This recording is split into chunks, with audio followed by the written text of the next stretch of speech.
Are you looking for an exciting new way to put your skills to work? Explore new career options in the fintech industry at Currency, a Sandhills global company.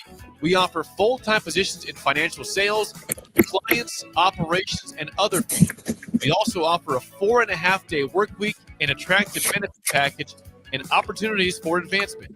Put your motivation to work and grow with us at Currency. Visit gocurrency.com/careers to learn more.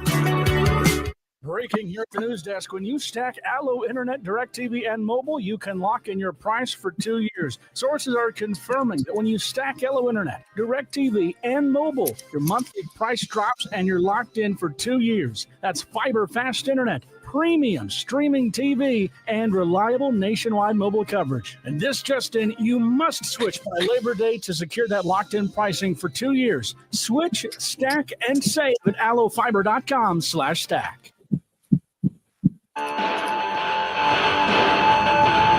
This isn't any regular heat. This is nuclear heat. Live from the 93.7 The Ticket studios in the heart of Lincoln, America. Bringing you the latest from the Square Circle on 93.7 The Ticket and theticketfm.com. Here is your host, Jake Bockoven.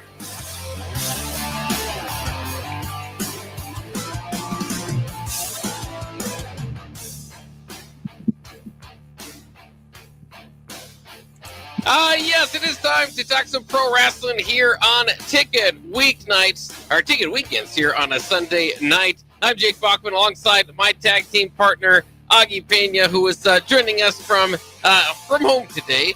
So glad to be joined by Augie. He's got his Eagles hat on. They had quite an adventurous day. They won on a blocked field goal they scored a touchdown on. So always seems to be a good time to be an Eagles fan when we bring you on here, Augie.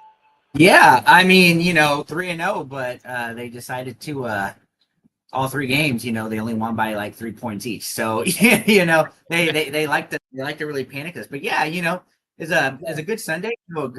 I would say a good weekend of wrestling, and it just would have been perfect if the Huskers could have pulled that one off. Yeah, close game for the Huskers, of course, against Michigan, but didn't quite get the win. That's okay. There's always next week, as we always say.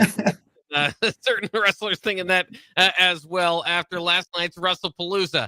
So we're going to talk a lot about Wrestlepalooza, kind of what went on there. Of course, some big matches, John Cena and Brock Lesnar, an old rivalry rekindled here. You had the Usos against Braun Breaker and Bronson Reed, who are wearing a matching attire now, so they look like a tag team. Stephanie McCourt and Io Sky fought for the women's world title. The mixed tag team challenge, of course, to see who is the celebrity couple of WWE. Was it CM Punk and AJ Lee or Seth Rollins and Becky Lynch? Then they finished off the night with the main event being Cody Rhodes and Drew McIntyre, of course, also for the undisputed WWE Championship. We'll talk a little bit about WWE Raw and SmackDown from this past week as well. But again, as usual with premium live events, we'll focus mostly on the big event that they had. And this week was a little bit different. In that this was on the ESPN app. So first of all, I've got to ask you, Augie, how did that go for you? We were talking about, we played some basketball the other day. We're talking about how it was going to work for us. I have YouTube TV, so I was thinking, okay, I've been told I can kind of patch in through there. It did not work. YouTube TV and ESPN, or I have not come to an agreement yet. I guess there was a few of them, so I had to pay $30 extra for this. So I was not happy. But how was your Wrestlepalooza experience, at least getting to the ESPN app? Yeah, so I have Hulu, and Hulu actually had it, right there on the front page when it was live. You just click on it and Wrestlepalooza. So that kind of worked there. I'm paying a pretty penny, which I bet you are as well for YouTube TV, for it not to be on there. But I think Hulu, they have that partnership with ESPN on there as well. So it was fine. I checked in. From time to time on the matches in there. And then when I watched it in full today, it was pretty easy for me to find there. And I was pretty surprised that, they didn't make me pay an additional $30 on top of everything I'm already paying for, Hulu, Disney, ESPN, and all that stuff. But again, it does add up. And that's where, when we're talking about being a wrestling fan, you kind of go back to the wonderful days of the $9.99 WWE app. Yeah. And since then, it's kind of gone different places, and Peacock's $8.99 or something like that. So it's like, okay, technically that might be a little bit better Now this ESPN app, $30, but a lot of people grandfathered in from their outside deals, like you said, Hulu, cable packages, but I didn't get that. And so you start to think, it's if I did not do the show, I'll be completely honest, I would not have purchased it. I mean, part of that is maybe I thought the card was good, but it, obviously the event being Wrestlepalooza doesn't have much of a name to it. It's kind of something I believe they've done it before, where they kind of brought back, doesn't have, it's not like the Hell in a Cell or something that I've been looking forward to all year or something like that. So yeah, I mean, I hope that WWE's careful and TKO's careful about not spreading everybody thin, because again, we point this out. You've got NBC and Peacock deals still with Saturday Night Main Event. You've got Netflix with Raw. SmackDown's on the USA Network, which I believe you can still access through Peacock. But that's through a cable package. And then now you've got this, ESPN deal that they're going to have their premium live events on. And so it kind of add up all that. It might be $130 of what you're paying for by the time, along with your cable package by YouTube TV, to watch wrestling every month. And, I always thought it was interesting, because you compare that to the back in the old days where the premium live events back then were called pay-per-views. You have to pay $60, whatever it was, up to $100 to get it to begin with. But they spoil us. They brought us back. And that really what brought me back to wrestling, was part of it is affordability. Hey, I can watch the pay-per-views now. I don't just kind of get left off at the monthly television and just not be feasibly, don't have a college student or younger, not be able to necessarily pay for it. So that was a big part of it. So I just hope that they don't alienate folks along the way. Yeah, I remember growing up, I never, my household, we never got pay-per-views. It was way too expensive. We barely had cable at the time, so it was always one of those special occasions. So I agree with you. I will just point in there, Hulu TV, probably one of the worst TV services I've ever had. It doesn't, I have to refresh it every 20 minutes if I'm watching a movie or a sporting event. It kind of just freezes. So this might keep me, with it for just a little bit, because if I go to YouTube TV, I'd have to, that's what, $90, and then ESPN Plus is an additional 30. That's 120 on there. So yeah, like you said, that's a lot of money. And I think WWE, it was doing such a great job, as you said, of just growing, being so easy to access for everybody. But I hate to say it, getting a little greedy, going with the Saudi Arabia's, kind of all the shows that are moving over there. Kind of the highest bidders, and I mean, that's what a lot of companies are, they're trying to make the most money, and WWE is following suit. And, like you said, we'll see how fans react to that, and if they stick around, and especially, if they're kind of getting greedy with that, you got to worry about your live shows. Tickets run, $40, $60, $80, for a good seat. Who knows what they could start charging now.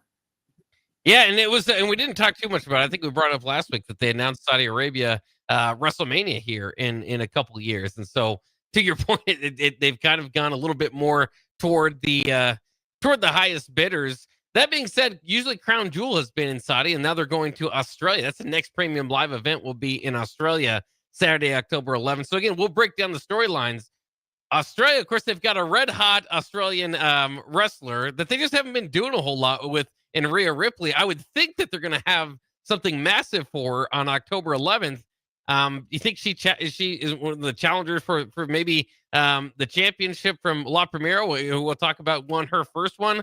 I'm just, when I kind of had forgot about it, I looked up the next premium live event, and I thought, man, they've got to get Rhea into something pretty quickly. Yeah. She's kind of been just kind of helping out and bickering backstage with Asuka a little bit. They probably, this would be the payoff, usually bringing her home. Yeah, I thought that too, but I think it'd be hard because, that'd be her first ever title defense for Stephanie, Right. And Rhea, if you're going to have her on a show in Australia for Crown Jewel, I don't think you can have her lose per se. So I wouldn't agree with that. If anyone, I think it'd be time to move her over to SmackDown and have her challenge Tiffany, because, that's somebody whose championship run, has just hasn't really panned out all that much. And, we talked about it. They're going with the Jade and Nia storyline again. And that's a storyline we've seen 4 or 5 times now. So can you imagine Tiffy time versus Rhea Ripley in Australia? I think that could even be the main event. Yeah, I would love that. I hope they kind of see what you're seeing there, because I think we want to see Stephanie McCure, and we'll talk about her a little bit. Have a little bit of a run, have a chance to make something out of this, and certainly we kind of just freshen things up. It feels like they need to freshen some of the roster up. So I don't know when that draft usually comes around, but maybe get back, with ESPN jumping in, maybe get into a little bit of a draft with draft analysis and all that. Usually. Man, I always get so excited for the draft. We talk about this all the time, and then it's just the cheesiest, dumbest thing the way that WWE does it. And we all kind of sit still looking stupid. I believe it was still their latest draft. Melo was the number one pick, right? Carmelo Hayes, and that's that's the exact reason why it's just poorly executed just about every time the WWE drafts are. They need to go back to when they first started it, in the early 2000s, where you'd wrestle, you'd win, and then that whole board with all of them, it'd be like a selective fighter, with the kind of like the Jeopardy thing, and just, it's like you don't know what's going to land on. Now they just they go up and they're like, SmackDown has 5, to Raw's 10, and they just list off a name. I think it's more exciting, if you go back to the randomizer, it looks like an actual draft. And then also I noticed like this last draft, like no big names moved, right? And then I think like within 2 weeks, they pretty much said everybody can move from one brand to another. So they scrapped the draft. But I think, correct me if I'm wrong, but did they even have like a draft right after WrestleMania this year? Was that the Carmelo Hayes, or was that the year before? I believe that was the year before. It's not necessarily a yearly thing they have to abide by. It's just they kind of bring it up every once in a while when they need to freshen things up. But I mean, they don't have to do it. Like you said, you could just kind of mix over people. Sami Zayn just kind of got moved over. It just needs to probably happen a little bit here and there. And it's a long time. People talk about some of their favorite premium live events being, kind of back in the day when you didn't see so much crossover. That would make it special to kind of have that premium live event that matches the Raw superstars against the SmackDown superstars. And, one side's wearing blue, one side's wearing red, and Survivor Series obviously is what I'm pointing to. But, Survivor Series, I think, has lost a lot of it. I mean, it used to be one of the big premium live events. Now it's just like, I don't really care who has on SmackDown and who's on Raw. There shouldn't be any pride behind it. I know it's not like they're, getting together and try to beat each other and all that stuff just for the locker room. So all that, it shows there's ideas that at times during wrestling in WWE can work, and at other times you have to shift your ideas and kind of change with what the current world kind of has. And so we'll see. I mean, I think they've been struggling for years trying to get Survivor Series, to its ultimate meaning. And then the other problem I always have with Survivor Series, you bury one of your championships. They have champ versus champ. You bury one, and I get it. It's like the a movable object against and it's so neither of them are supposed to lose at that point. But it always kind of lets you know who's on the lower end of the championship pole, totem pole. So I still think Survivor Series needs some work on it. But in any case, we're not here to talk about Survivor Series. We're here to talk about WrestlePalooza. Live from Indianapolis. The other night, Pat McAfee showed up and was on broadcast team for a couple matches. Maybe a little bit surprised in that because, of course, college football duties and college game day that he was doing earlier in the day. So kind of understanding too that he had a timetable on how many of the matches he could do, but never a bad way to kind of open it up in Indianapolis, obviously. And then to my surprise, and it had already been announced, but Lesnar versus Cena was going to open this thing, not close it. So at this point, because of SmackDown, Michael Cole and Wade Barrett, by the way, were also on commentary because Corey Graves got F5 on SmackDown, so he was written off of WrestlePalooza. But yeah, Lesnar Cena. I was hoping, and this it looked like the main event. I don't mind opening it up if you have something big for your main event. And that's always kind of like, okay, what's the swerve? If there's a big swerve to end on, a big return, something huge happening storyline wise, then I don't mind doing that. But after watching the entirety of WrestlePalooza, I thought, why didn't they put this as the main event? Now maybe you're trying to bring people in, new ESPN audience. This is the most recognizable names, you want to see it. But I just thought from the beginning too, when you put it that way, and this is Cena's final run, you're telling us from the beginning that Cena might not win this one, right? This might be round one of a bigger feud going on, and that's what we ultimately got. Kind of a throwback to this 2014 match where Lesnar completely dominated John Cena. They did the same thing here, and it was interesting. Lesnar's controlled most of the match. Cena hit 4 shoulder tackles and 3 AAs, so I give you an opportunity to think, okay, maybe Cena can run through this, but Lesnar controlled most of the match, and then hit 6 F5s and gets the pin as the crowd pans to crying children and Tyrese Halliburton being shocked. So at least WWE did a good job in that. The only other note from this match, too, Paul Heyman introducing Brock Lesnar, which was a little bit interesting. There wasn't much more on that for the remainder of the night, but certainly something of intrigue moving forward. What did you think about it kind of broke down a lot of different things there, Augie. What was your thoughts on Lesnar Cena opening up, Lesnar dominating and Paul Heyman introing him? They're doing a lot of storytelling here. But I'll be honest, for John Cena only having like 5 appearances left, I wasn't too excited about this. A squash match, it's gonna essentially be, one of, and I know it wasn't really a squash, but that's how they presented it, right? And I saw a lot of people online say, well, if John Cena in his prime got squashed by Brock Lesnar, what's a washed up gonna retire Cena gonna do? And that's essentially what we got. Now, I like the Paul Heyman addition to it because from Friday Night SmackDown, they had a little interaction where Brock Lesnar's like, we need to talk. So, Brock Lesnar possibly joining the Vision, I think that could be, something fun there. But to me, what this kind of laid out was Crown Jewel 100% is going to be Brock Lesnar versus John Cena Part 2. And that's, is essentially where it went there. I'm still having a hard time, being okay with Brock Lesnar being back. But, at this point, you just kind of say, hey, this is what they're doing, and then you got to appreciate the other side of it is that, this is one of John Cena's final 5 appearances, that he's going to have in the WWE.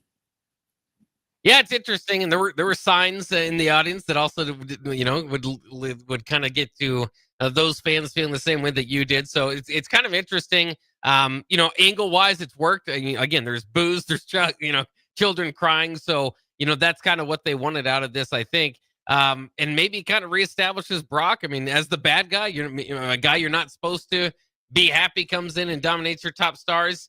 So I can kind of all understand that. But to your point, I think the bigger conversation throughout this is not, okay, fine, you can let this happen. But if there's 5 appearances from Cena left, then, how are we going to put the story together? And does it mean we're getting more Lesnar Cena? A lot of people wanted to see Cena go through, play the hits, right? And face just about everybody on their way up. And so you've kind of got Orton here and Sami Zayn there. And so you've kind of got some of those names that you wanted. But it looks like they're going to continue this feud. And there's only maybe one more feud outside of Lesnar for Cena to have. How's that going to end? Are they setting it up for Cena to go out by beating Lesnar? What does that do for Lesnar? There'd have to be some sort of angle because Lesnar could stick around and dominate for the next 10, 12 years. Cena's on his way out. That's not necessarily the way to go. Will Cena lose his final match? That's often a way that legends go out as well. So a lot of different angles that can be had, moving forward. Now, you mentioned Lesnar as part of the Vision. Obviously, that would overshadow Braun Breaker and Bronson Reed and the work that they've been doing. We've all been kind of looking at the Vision and trying to pick out, okay, which part of, what does this guy play historically for this different group, right? Mainly kind of going back to the Batistas and Randy Orton and Ric Flair and Triple H and trying to pick out where, what historic, group they can compare to. This would be completely different. And I don't know if it quite fits. The Heyman connection fits. I think it might work more as like a, the CM Punk thing, calling in a favor. Maybe you got to bring that all into it. But for Brock to be a complete member of the Vision, I couldn't imagine it lasting too long because he'd turn on him pretty quickly, I think. Yeah, and when I say joining the Vision, more, kind of like a temporary alliance due to the fact that I think they're setting up not just Crown Jewel, but War Games, Survivor Series War Games, because I think it'll end up being the Vision, the Bronze, Seth Rollins, Brock Lesnar versus, now I'm kind of convinced, CM Punk, Roman Reigns, John Cena, and then, whoever they victimize, over the last couple months in there. Yeah. Oh, please don't be Jey Uso. I would kind of take anyone over him at this point. on there. But yeah, I struggle with that because on the part of John Cena possibly losing this to Brock Lesnar, I just don't think with John Cena being as essentially, I think on most people's Mount Rushmores, right, of wrestling, it's probably top 5 wrestler of all time, greatest of this generation on there. You can't have him go out on a loss. I think for him, he has to go out on top, just for everything he's done, everything he's kind of meant for the business in there, and especially not to a guy like Brock Lesnar, who we talk about. He's not looked at fondly in the public eye anymore, just off of everything that's kind of been going on the last couple of years on there. So I would like Cena to have one more feud, a feud against somebody from his past again, just kind of bring it up and then just have him win that one, and that's kind of how he goes out on top. Because like you said, Brock he's gonna be around. He'll do Brock Lesnar things. He'll be around now, probably go away, come back, Royal Rumble, WrestleMania, and then rinse, repeat. All that stuff for probably the next 5 years. And with Cena, we know in December, he stated this is it. He's not going to wrestle anymore, and so 5 appearances in 3 months. For sure 2 of those matches or appearances are going to be against Lesnar. And then I hope the other 3 would be against somebody else that we can maybe really get behind a feud for. Well, it's interesting too because there's been this why wrestling's been so good is there's been some overarching theme behind it over the last couple of years, whether it's kind of Cody finishing story, certainly the bloodline before that, the dominance of Roman Reigns, kind of alongside Cody, and that transition. You brought in The Rock, gotta have The Rock do his thing, transition to John Cena turning heel, his last run. So you've really had this story that's just all kind of melted together really well. And now as we're getting toward the end of the Cena story, it's always kind of the disappointment of, well, I thought there was an end to all this, right? I thought there was some sort of way to wrap it up all together and have some big shiny, a big bow, and we all understand why all these different moves were made. Generally in wrestling, they just kind of keep playing the hits, and if you're entertained by it, they'll turn course at some point. But my point is with Cena leaving and still kind of wondering what's the big payoff? What are we like? What is the big story of Cena leaving? Is it just overcoming Lesnar finally, who's historically had a problem with, and then again, where does that leave Lesnar when he leaves? But the point is, they need a big story. Yeah, I don't know, and that's the point of kind of the match card and order here. For me, Cody doesn't have anything that's just obviously the next challenge for him that really makes sense to kind of to loop this all together. Obviously the bloodline, maybe they can go back to that, bring that back together. We've seen more of the Usos working. Maybe you go back to kind of that idea and have them go against the Vision. But again, from where they've been of Cody's redemption story and Roman's dominance and The Rock and John Cena's retirement tour to, okay, here in a few months, what's next? What is the next WrestleMania about? I think we still gotta figure out, why bring in new audiences or tell your friends this is why you got to turn into wrestling. There's this really great story going on.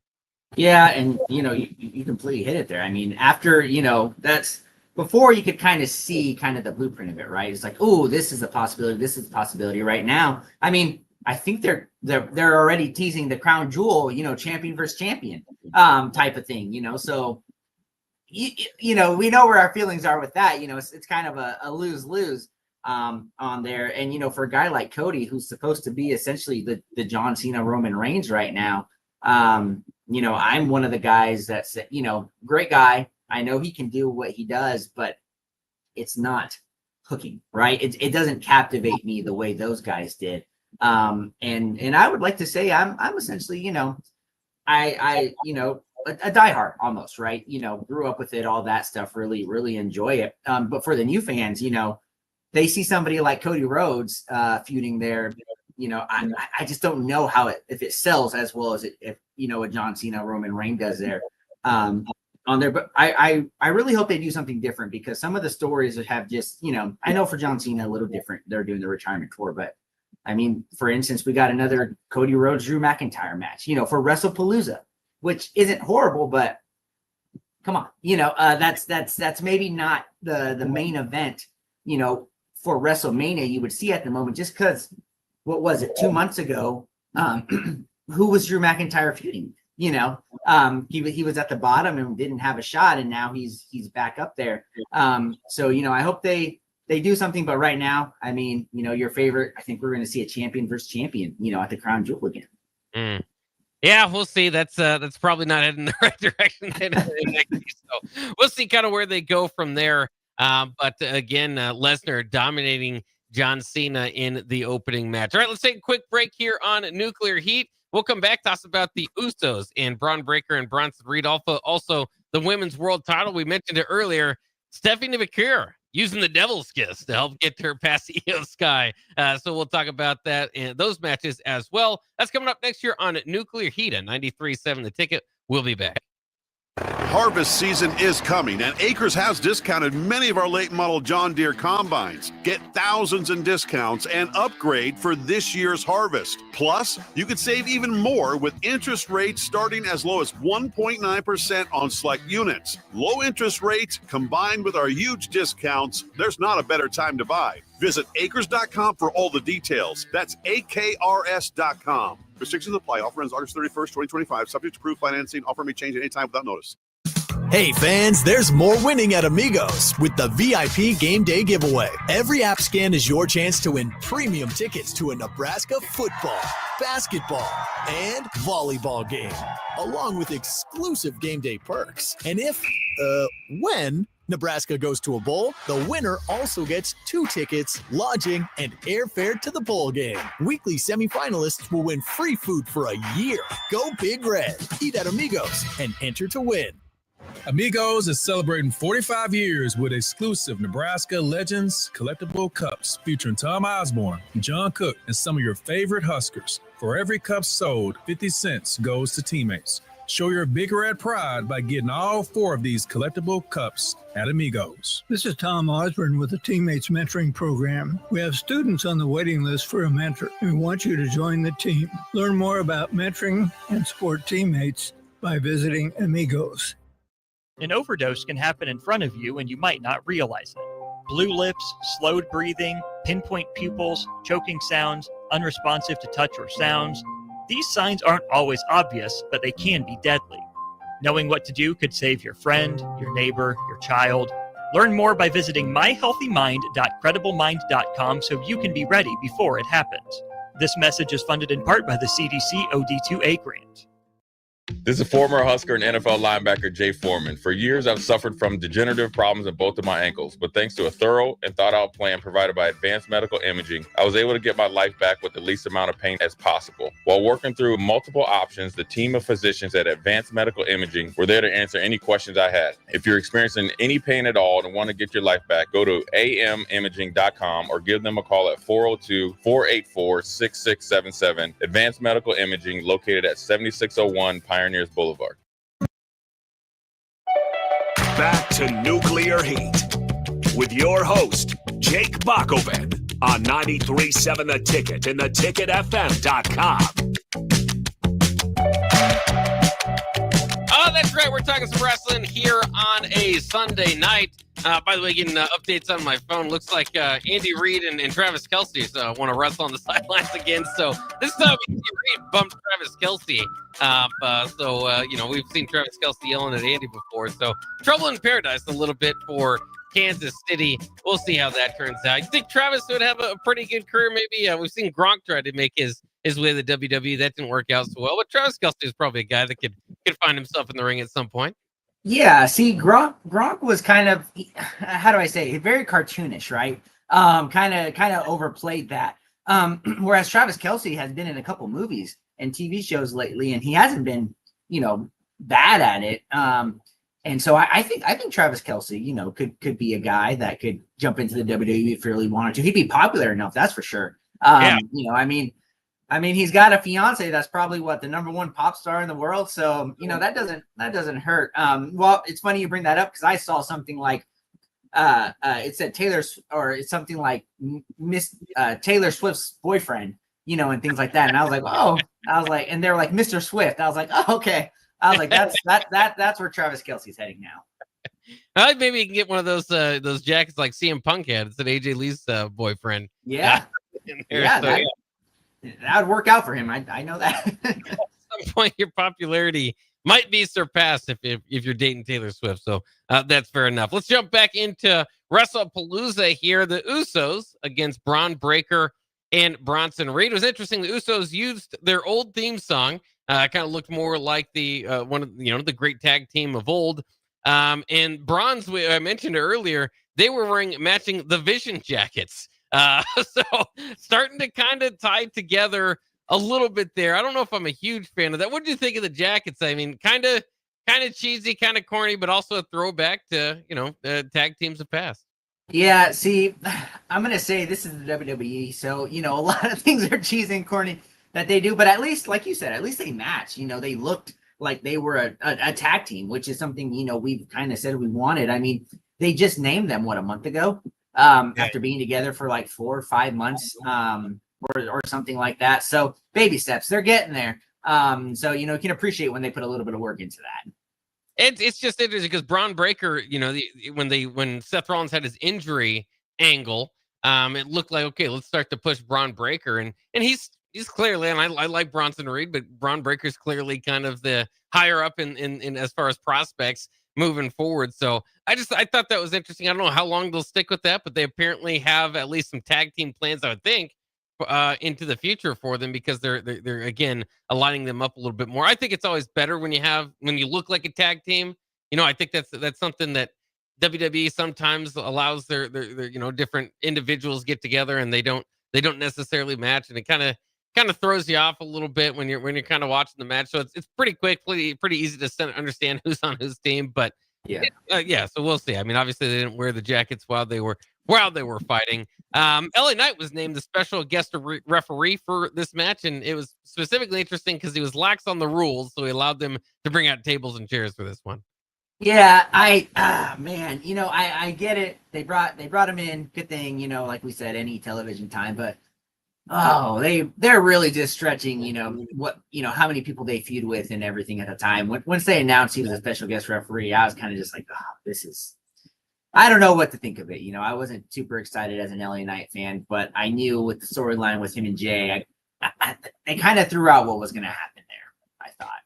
Yeah, and it did, and that's what ultimately kind of happened. I mean, you did have you have a hot tag to Jey Uso at some point, but we saw at another point Jay and LA Knight not on the same page. Interesting to see if that's kind of the next step for Jey Uso, because obviously both those guys, as currently, are faces. Now they've been kind of teasing Jey Uso to kind of have Roman like qualities to him as of late. So I think that could be something they do here. Jey Uso did get busted up from one of the chair shot he gave, actually, the chair popping up and giving him. So not necessarily good for his face, but also red and some blood in the ring is always kind of good visual. Breaker ends up double spearing both the Usos through the table, and then Bronson Reed with the tsunami on a bloody Jay for the victory. The right choice all along. Braun Breaker, Bronson Reed had to win this feud. You got to continue booking them and making the Vision look stronger. Again, Jimmy, he can bounce back from this. Doesn't really do. I don't feel like he's ever got too much momentum or too much of a downside. He's just kind of always there right now. Jay, again, it's interesting. Naturally, it looks like Jay LA Knight's coming up next. Are they going to go through it? Are they going to turn him heel?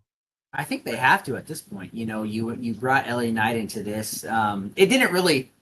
I wouldn't say LA Knight was truly the reason that they lost, but how they do. He was gonna hit the chair, didn't hit him with it. Even though it would have been accidental. And then took some bumps after that. But I think you do. But it's confusing because they're bringing the Usos back, right? Like you said, they're bringing them back. It looks like as a tag team. Even the promo that they did on Friday. I think they were saying we again, and they were talking as a tag team. So, Roman, we go back to this because of the bloodline, but Roman's a good guy right now. The Usos are a good guy. Jay's looking like he's going to be a bad guy. So it's just a lot of confusing swerves that they're throwing at us. But I do think it's got to be Jey Uso and LA Knight, which, kind of a fresh matchup, but I wouldn't say I'm super hyped for it. Yeah, it's fresh in that maybe we can just get them two at it, right? Because there's always these other kind of things going on, and they're supposed to be on the same team and all that, the last couple of weeks, and it hasn't worked out for them. So at least something kind of fresh for them. Again, if you're LA Knight, at some point you'd rather be in the matches than in the referee outfits. But again, like you said, some TV time for them. Women's world title match: Stephanie McCour against Io Sky. This is one that we've kind of been looking forward to. Speaking of fresh matchup, this is a fresh matchup. Io Sky, largely considered one of the best women's wrestlers on the roster. Stephanie McCour, of course, kind of new, kind of people are into kind of her new look and kind of the hot new thing. So here we go. Good matchup here. Of course, all of this because the women's world title had to be put on hold. Thanks to Jimmy Uso. Well, partially. Thanks to Jimmy Uso. So here we had Stephanie McCour and Io Sky. Stephanie, again, teases the devil's kiss in this matchup. Eventually gets to it. Could have been you would maybe say the top matchup of the night as far as in-ring action. No surprise there. Again, I mentioned Io Sky, one of the best to do it. And so this thing was kind of just going back and forth until we get to a phenomenal spiral tap for the win in title over Io Sky. Now, we've been talking about going into this match, and by the way, her injured knee was kind of a big part of it. They sold that throughout the night, so she's at least got a reason to, why all this kind of broke down for her. It's interesting to see what the next step is, because Stephanie McCour, couple different thoughts there is like, who's she gonna match up with? We talked about Rhea Ripley. She's already asked for her title shot, or if she could be first in line if Stephanie McCour won. Asuka, is she gonna feud with Io? I think a lot of people, you would see that coming based on how they kind of scripted it. But maybe, Asuka made Kairi Sane go out there and fight Stephanie McCour. So I'm sure there's at least an Asuka Stephanie McCour matchup coming. So interesting there. Do you like giving her the title this early? I like, I like how, over she is, how people are excited for her, all that sort of stuff. And so sometimes there can be different ways to kind of go about that. Do you want to give her the Intercontinental title and kind of have her fight her way up, make sure she's part of it, or just put this on her, put her over, say she's one of the top in-ring wrestlers and run from there? That's what they chose to do with her. And I've liked her so far. I just feel like maybe there's, sometimes you got to make me want it a little bit more. Yeah. It was great for her to win, but it's not like I've been cheering for her for 2 years to finally get her opportunity. Yeah, I think she's kind of like lightning in a bottle, right? They caught it. I think they maybe learned from their mistakes on Tiffany. They made us wait a year, before they gave her a world title. Some of those names on there, but I think this could work out. Like we kind of mentioned, we're a little nervous because you don't want her first major feud to be against somebody like Rhea Ripley, where Crown Jewel would be in Australia, where Rhea's from, because I just don't think you'd lose that.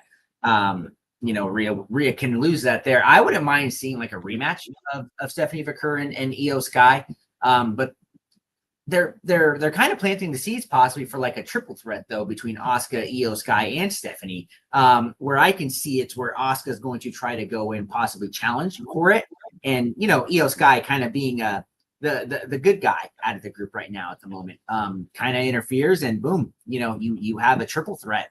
Where you have the Io Asuka storyline kind of boiling over, and then Stephanie McCour, your champion, in there, which wouldn't be bad because there are three great performers in there, but it would feel a little messy if that makes sense there at the moment on there. But I'm gonna say this. To me, this was, as you mentioned, the match of the night. I thought this one was, should have been the main event, because for me, if you have a vacant title, especially like a world championship like that, I think that should be what closes the match. I mean, and that they deliver in the ring. I would love to see that maybe moving forward on there. But yeah, I was shocked because I honestly thought Io Sky was going to come out and win. I think that's what we both predicted last week as well. Just like for storyline wise, and she's, the proven champion in there, and Stephanie's just so young. I think she's only been on the main roster for 6 months. And you give her a title. So, but hey, they're giving it to her. Here we go. And at least it's not Lyra Valkyria that they push those two. Yeah. I'm excited to see what kind of Stephanie's able to do with this title. We always say it's not about chasing the title, sometimes about what you can do when you get it. But again, there's so much fun in chasing that title sometimes that I think they lost a little bit of that. She kind of just, demanded her way in. So now in place of that, like you said, maybe if they just feel like it's lightning in a bottle, they need to run with her, at least have some good programs for her moving forward to make her title defenses mean something. And like you said, there's a lot of different different routes they can go with it at this time. So it'll be interesting to see what they do with it. Again, especially when you look at it, from the Raw side over to SmackDown, where they're just kind of replaying the same feud and running out of ideas. It looks like a lot more exciting to follow the Raw top belt for the women more than SmackDown. So we'll see about that moving forward. All right, let's go ahead and take a quick break. When we come back, we'll talk about CM Punk and AJ Lee against Seth Rollins and Becky Lynch. And the main event of the evening was Cody Rhodes and Drew McIntyre. We'll get to that as well. That's all coming up next here on the Nuclear Heat on 93.7 The Ticket. At Valentino's, we're on a mission for tradition. On every slice, for every bite. Golden baked crust, cooked to perfection every time. Savory sweet sauce that's made from our own secret recipe. Loaded with the perfect amount of fresh toppings and melty mozzarella cheese. It's the tradition that Nebraskans have come to love. From game day to every day. Valentino's. Taste the tradition. Give your furnace a break with the help of Heartland of Nebraska Windows. Heartland of Nebraska Windows offers a free estimate, full window replacements, all vinyl triple pane windows, and a lifetime warranty of everything, while still keeping their prices affordable. Sounds too good to be true, right? Heartland of Nebraska Windows is locally and family owned with their own team of installers. Give the window experts at Heartland of Nebraska Windows a call today at 402-430-3852 or visit them online at heartlandofnebraskawindows.com. Elevate your home or business with the help of Heartland of Nebraska Windows today. A1 Automotive's second location is now open at 5110 State Hill Drive, just off of Yankee Hill Road. The new location continues to specialize in all makes and models and provides personalized service as they have for 15 years. With the school year here, A1 Automotive reminds you that college students get 10% off any service, and they offer free tire repair with a valid college ID. Schedule your appointment today at a1autolincoln.com and visit their new location in South Lincoln at 5110 State Hill Drive or downtown at 11th and L. Have you been injured in an accident and don't know where to turn? You need an attorney you can trust to handle your case with professionalism and compassion. The attorneys at Liberty Law Group understand that a call to an attorney is a call for help. If you've been injured, we want to help you. Liberty Law's experienced attorneys are committed to the pursuit of justice for those injured. Call Liberty Law and find out how we can help you get the compensation you deserve. Call 877-42-LIBERTY. Call the trial attorneys you can trust. 877-42-LIBERTY. Schwizo Construction is now hiring for skilled craftsmen, steel erectors, concrete workers, and general laborers. Schwizo Construction offers great benefits like premium wages, health and dental insurance, paid holidays and vacation, 401k with company match, life insurance, and disability insurance. They pride themselves on a legacy of 40 years built on integrity and trust. Joining their team means becoming part of a family that values hard work, dedication, and mutual respect. Apply today at schwizo.com. That's schwisow.com. Since 1983, Fast Mike's Rollouts has been an trusted and reliable company in Lincoln and the surrounding areas. Fast Mike's handles all sides of construction projects, home renovations, or big cleanouts. With the perfect size dumpster to fit your needs, Fast Mike's Rollouts will haul it all. With same-day delivery in Lincoln, affordable rates, and top-notch service, Fast Mike's Rollouts make cleanup quick and easy. Call now at 402-450-6828 or visit us online at fastmikesrolloffs.com. Book your dumpster today. Fast Mike's Rolloffs, cleanup made simple. Are you looking for an exciting new way to put your skills to work? Explore new career options in the fintech industry at Currency, a Sandhills global company.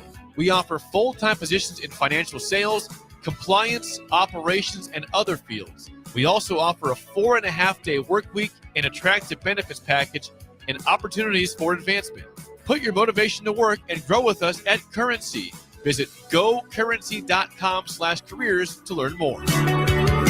Breaking here at the news desk. When you stack Allo Internet, DirecTV, and mobile, you can lock in your price for 2 years. Sources are confirming that when you stack Allo Internet, DirecTV, and mobile, your monthly price drops and you're locked in for 2 years. That's fiber fast internet, premium streaming TV, and reliable nationwide mobile coverage. And this just in, you must switch by Labor Day to secure that locked-in pricing for 2 years. Switch, stack, and save at allofiber.com/stack.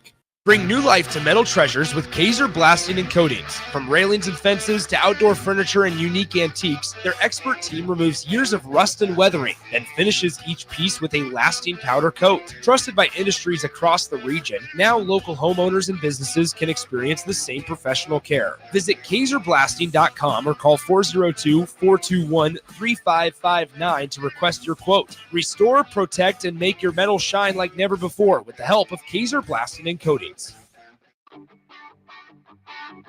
Gaina Trucking is hiring CDL Class A and B drivers. Their strong team culture makes it not a job, but a career.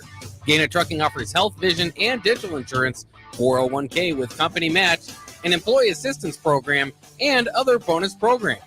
Build a better career today with great team culture at Gaina Trucking. Learn more and apply today at GainaTrucking.com.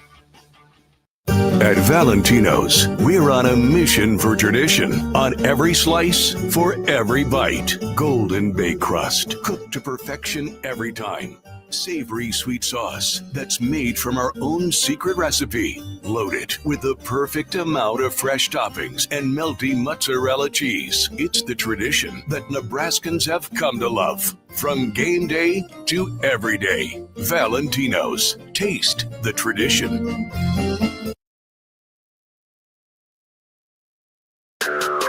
Back to Nuclear Heat with your host, Jake Bockoven on 93.7 The Ticket and theticketfm.com.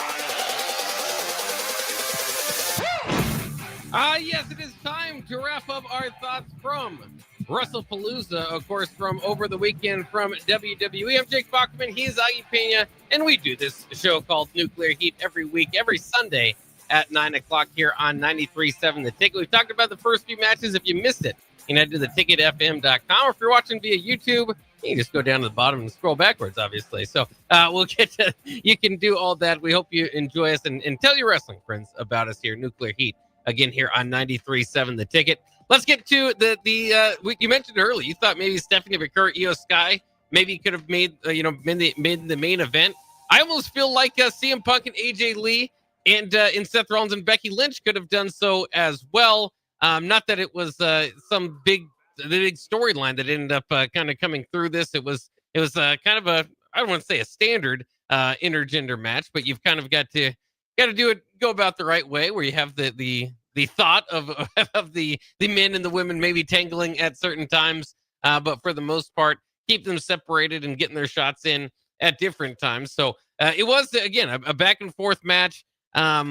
Interesting because there's so many different finishers used and borrowed from each other. Kind of made for an entertaining match. I don't think that always makes for the best match if you're going to give it like 5 stars or something like that, just because you're almost hurting a lot of these finishers by double all these different finishers, the manhandle slams, the stomps, I mean, there's just all these, the GTSs, everything, and it wasn't finishing off the opponents. So it's almost like weakening a lot of the finishers here, but it does make for an exciting match because there's a lot of close calls where you think, hey, this is where they're going to call it off. So AJ Lee's match, first tent match, of course, in 10 years, comes down to the end here. We have a spot where at the commentators table, where Becky Lynch, or AJ Lee, is thrown by Becky Lynch into the men, kind of take the men out of the equation. AJ Lee, the commentators' desk did not buckle, so it kind of popped once, and then she took another pop on the way down. It looked very effective. But in any case, Becky Lynch was set up for the manhandle slam, but got turned around and into a Black Widow by AJ Lee, so she tapped out here. Again, lots of different finishers that we saw almost being used and borrowed by everybody. Fun enough, I think, match just in general, just kind of a fun match to have, and they've kind of built up toward this. So again, I think this could have been the the main event if they wanted it to. I thought it was a lot of fun. Yeah, it was good. But in regards to using each other's finishers, man, were some of those sloppy though. I think AJ Lee's stomp on Seth Rollins didn't look great.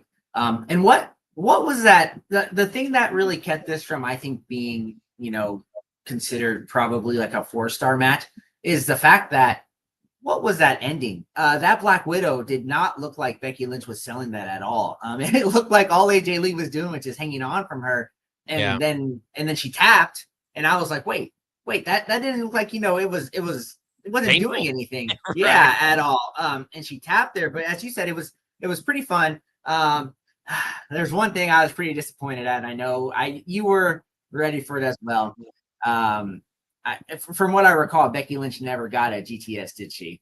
Oh no. And so that was something I was kind of hoping they'd allow to happen there. The crowd was cheering for it when they were staring down. Yeah. Yeah, and I was, she'd been a long time coming for her on that one, and so that would have been the good thing there. But yeah, it was fun to see them. AJ Lee still has it.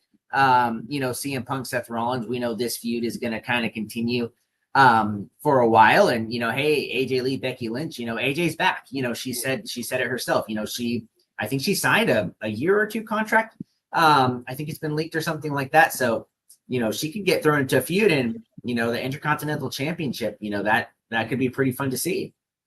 Yeah, I think that's where they should head next. I would be interested to see a singles match between, of course, AJ and Becky. The other thing that drew this match back a little bit was when AJ was swinging on Becky, and Becky's really good, but as a heel, she's kind of cartoonish. Yeah, and so she's just kind of waving her hands everywhere, and they're barely. I mean, it looked a little bit silly, right? I mean, it got to the point where it looked a little bit silly and overselling and that sort of stuff. So there was that, here along the way. But for the most part, I think this has been pretty well booked, pretty well, worked together. Though we mentioned it often, CM Punk, Seth Rollins, you didn't have to do anything in WWE when CM Punk made his return. Just put him in a match, and that would have been the hottest thing in wrestling. And they've just done all this sort of Roman Reigns and Paul Heyman and now AJ Lee. And we just I don't think we're ever going to get, and to this point, I don't think we can get it back. The heat that was there for CM Punk and Seth Rollins, maybe they can, maybe that's the WrestleMania plan. It was part of the whole story here is that, CM Punk had his championship and Seth Rollins stole it from him. But it just doesn't feel as hot as it once was, despite it being, great. Exciting, entertaining, like I said, throughout this whole match, this whole feud, but it doesn't feel like the blood feud anymore. They've almost worked together enough now that it's like, they don't hate each other. There's no real deep and hatred anymore. Yeah, and I think like we said, it'll just keep kind of getting worse because I assume with War Games, they'll both be included in a group, the Vision versus whatever they're going to want to call the good guys in that one. So, that'll kind of calm it down, but they can swerve us a little bit. I think the bad thing for that is that Seth Rollins would have to hold on, because we kind of talked about a WWE Championship match at WrestleMania. That's 5-6 months away. So that means Seth Rollins would have to hold that belt, and you'd have to continue this feud in some kind. Which this feud's been going on for 2 years, a year since Punk, a year and a half since Punk came back or something of that magnitude. So could do something like that, but yeah, you're right. If they would have just done it right away, which I think a part of it though, Punk got hurt, so that kind of hurt some of their plans as well. But yeah, this was fun. But I think we'll get it in 6 months, and we'll see if they can rekindle some of that magic. What it could be, I hope, kind of the whole Paul Heyman connection with Lesnar. Maybe this conversation's happening. Hey, if I'm Seth Rollins, can you work something out to get this Punk guy out of my way? At least for a while or whatever it might be. So, I wouldn't be against a Lesnar Punk angle coming out of this. I think that would be kind of entertaining. I don't know if Punk, I know John Cena's a good guy, but do you think Punk would work with Lesnar at this moment? They've kind of been bending a little bit more, the whole Syria thing and all that stuff. But that, I just don't know if Punk would work one-on-one with Lesnar like that. Yeah, that'd be interesting. We'll see what kind of, I think that's maybe the most intrigue for Monday as we kind of see what happens tomorrow night. The final match of the evening, Drew McIntyre and Cody Rhodes for the undisputed WWE Championship match. Cody's got slowed down, of course, from this attack from SmackDown during the Contact signing, so that was kind of a big part of the story. He's not 100%, but in any case, Drew and Cody, kind of got this match going.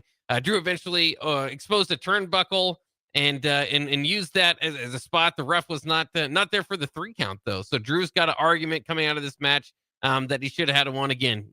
Did so about in heelish ways, but still was there technically for a 3 count. He cheesed a Claymore through the announcer's table desk, which of course wrote Cody Rhodes off for a month before this kind of this ultimate payoff to this feud. And the referee got in his way again. So this was definitely a match where the ref cost Drew McIntyre the win. And of course, I think they're setting that up kind of for his whiny character to be able to continue to whine. But in any case, he went for it eventually after the ref kind of slowed him down. Cody moves. And so he hurts his leg considerably through the announcer's table. Cody uses that, goes ahead and hits a Cody cutter and then a crossroads for the win. And that's it. That's a premium live event. I was waiting for something a little bit more exciting at the end of it. Nothing necessarily happened. Nobody showed up. So that was it. And again, you kind of go back to this could have been a good opener. I think maybe just because they didn't build this like they did, or maybe I don't. Again, it's all up to kind of the viewer. But I was more excited for just about every other match than this one because Drew McIntyre hasn't been positioned to beat Cody Rhodes, and this was always kind of a filler feud. So unless you were going to do something here to kind of swerve us, then it wasn't going to be there. So this whole feud's been based on that Claymore kick into the announcer's table, good enough to kind of find something. But they never rested Drew McIntyre enough. They brought him back after like a 2-week notice missing. He comes back and works, with Logan Paul in that match, and then all of a sudden he's right in the championship race here, and without a reason to believe that he was going to win it. So it just, I don't know. And then there's always, I say this every time, and Cody again, too, I think he's more over than he is with us. We say that on the show. I think, it's interesting to see his popularity, but I just don't like shutting down a premium live event or ending with that weak finisher. I mean, the crossroads, it looks about as bad as that Black Widow did for the previous match. It's just not a devastating move. And that's always supposed to be the one that tells you, hey, this is insurmountable. This is your top guy. He just kind of rolls you over and you can't get up from it. Yeah. And you're right. Cody was gone because they congratulations to them. The birth of their second child, but he was off TV for 2 weeks as well, and I think he's only been back for about 2 weeks. So I totally agree with you. This probably was the one match you could have opened it with, 3 other main event quality. And the other thing for me is, you're calling this Wrestlepalooza, but you had 5 matches on it, and you don't have, like 3 of your champions defending on it. I think this would have been a perfect opportunity to have those. Tiffany, I know was injured, so she was supposed to be on the card, but you got your tag team champs over there. You got, your U.S. champ. Okay, I agree. I see why they didn't have that one on there. That doesn't really have any steam on there, but your other champs, you had Seth in this feud with CM Punk, and you had Cody kind of in a throwaway with Drew McIntyre. So I agree, they could have done a better job with it, especially since they're trying to really sell this ESPN partnership. They had all the WWE superstars on ESPN, all of those shows throughout the week kind of leading up to it. So they're doing great promotions with that. I think, matches were okay. I just think for Wrestlepalooza, I guess when you hear something like that, you expect more than 5 matches and maybe a little bit more than some of those that we got. Yeah, not a big Swerve premium live event, not the big, a good card, but I don't know if it necessarily lived up to it, but one way or the other, they're moving on to Crown Jewel, and of course that usually does pay off quite well, so we'll see where they're going with that next. Thanks again, Augie, for joining us here this evening. We'll be back next Sunday for another episode of Nuclear Heat. Stick around, though. We've got more Ticket Weekends coming up next year on 93.7 The Ticket.